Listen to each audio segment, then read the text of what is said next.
Nous allons donc lire les messages de nos nombreux téléspectateurs à travers le monde. Et je commence par le 216, c'est la Tunisie. Bonjour parfait et ton plateau. Le nom du quartier, c'est d'abord Olon Pressé. Donc on fait tout pressé sans perdre de temps là-bas. Notre ami la Tunisie, on est sérieux. Bonjour parfait à ici. Effectivement, la jeune fille a été enterrée à 50 cm du sol en solo, sans la présence de qui que ce soit. L'histoire est plus profonde que ça. Et relater ça dans un message serait trop long. Elle, la mère, a aussi enterré un autre de ses enfants dans la maison qu'on cherchait depuis des mois. Je dis bien dans la maison. Elle a été interpellée par la gendarmerie hier. Il faut descendre sur le terrain pour comprendre. C'est une histoire incroyable. Voilà. C'est un habitant du quartier qui préfère rester dans l'anonymat, qui nous envoie donc ces messages. Vous voyez donc que nous avons vraiment affaire à une redoutable sorcière.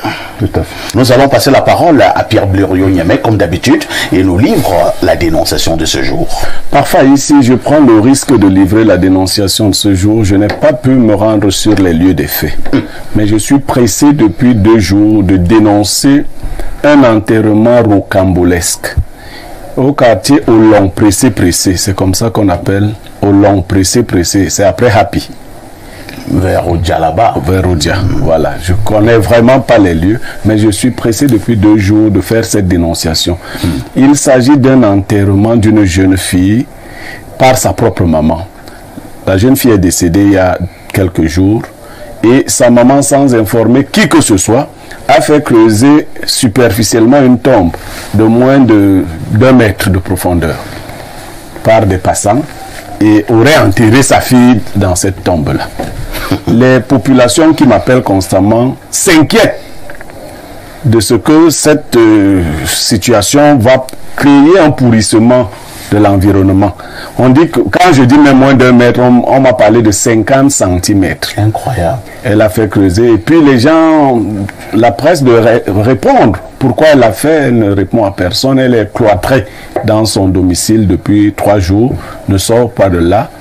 Et donc, les gens m'ont dit, il faut dénoncer très vite pour que les autorités s'intéressent à ça. Olon Pressé. Olon Pressé, c'est vers où? Vers Odia Happy. Après Happy, vers Odia. Olon Pressé. Je crois que pour ceux qui... Ça veut dire que pour aller là-bas, on prend peut-être la moto. Certainement. Bon. Je crois que les télé... Olon Pressé. Olon Pressé. Au côté de Happy, à Odia, à Yaoundé. Alors, la jeune dame qui a été enterrée avait à peu près quel âge? On parle de 28 ans. Ah ben, une dame. Oui, on parle de 28 ans. Et on l'a enterrée dans... On dit qu'elle a creusé à peine 50 cm. Oui, 50 cm. Et on l'a posée là. C'était comme dans un cercueil? On ne sait pas. On ne sait pas. Donc, et les populations sont inquiètes. Oui, je reçois beaucoup de messages. J'ai le nom de l'un de ses fils. Je sais pas. On l'a enterré il y a combien de temps? On l'a enterré il y a 3 jours déjà. Il y a 3 jours. Voilà, donc il y a 3 jours qu'on l'a enterré. Et donc, l'aîné de ces garçons s'appellerait Biwele Ayunda Raoul. Voilà. Donc, d'accord. C'est quand même très surprenant, cette manière de fonctionner. À Pierre Blériot-Niamey, que faut-il faire dans l'urgence? Non, je ne doute pas de ce que les autorités judiciaires vont agir, si elles n'ont pas commencé à agir. Je vous ai dit que j'ai été sous pression parce que les gens disent que non, il ne faut pas que les jours passent. Et peut-être qu'il y a des petits blocages, je crois. Il y a une personnalité qui vient de m'envoyer le nom du procureur du TGI, mais j'ai le nom et le numéro. Je n'en fais pas forcément une affaire personnelle.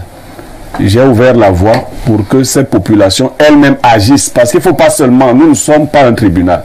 Il faut poser les actes judiciaires. Il faut aller vers la gendarmerie, dénoncer. Si maintenant il n'y a aucune action qui est entreprise, on peut revenir sur la question. Je crois que la gendarmerie, sous la houlette du procureur de la République va diligenter l'enquête qui doit être menée dans ce sens. Parce que c'est vraiment une affaire scabreuse. Enterrer son enfant comme ça.